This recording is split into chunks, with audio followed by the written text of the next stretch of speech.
Jen, I'm gonna keep you going. You've done a lot of the work with Cropper and Associates, and maybe you can talk a little bit about them.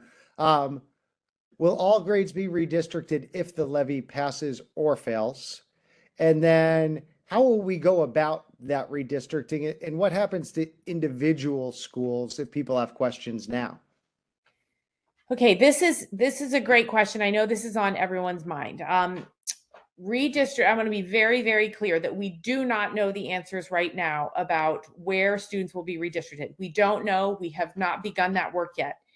Because if we had, we would have to have basically redistricting plan A and B, which would, quite frankly, waste taxpayer dollars. So we paused. We have not redistricted yet.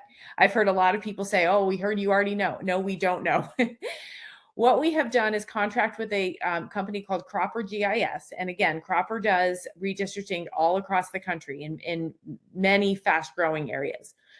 What will happen is, depending on the outcome of the levy, if it is approved, we will need to do redistricting for the upcoming school year, the 24-25 school year. Why so fast? Because we simply don't have enough seats for some students in some of our schools. And then we do have schools where there are openings. So that will happen kindergarten through 8th grade in the 24-25 school year if the levy is not approved. If the levy is approved, as Dr. Marshausen said earlier, we have plans that are ready to go to build that 15th elementary school. So redistricting will be paused for 1 year. We have the modulars at DEP that will buy us a little bit of time. We also have Principal Ursham at DEP and Principal Gibson at Eversole, who are able to work out some shared spaces to buy us enough time to get that elementary opened.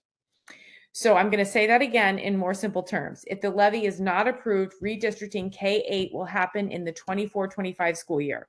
If the levy is approved, elementary 15 will be built, and redistricting K-8 will happen in the 25-26 school year. Did I get that right, John? You did. And if it's approved, the redistricting will really be limited to the northwest Thank you. portion of the district. Yes. So that's the other component. If the levy is approved, we need to alleviate the overcrowding at DEP, which will mean schools in that northwest quadrant will experience redistricting next year. But people ask me, well, what about Penny? What about Deer Run? Well, what about Glacier Ridge? How will that affect? I don't know. I don't have numbers. I don't have attendance lines. We simply don't have them yet because we, again, wanted to honor our the financial fidelity of only hiring contracted services when we really need them. So we don't know who will be affected and how many students, and it would be irresponsible for me to even guess at this point.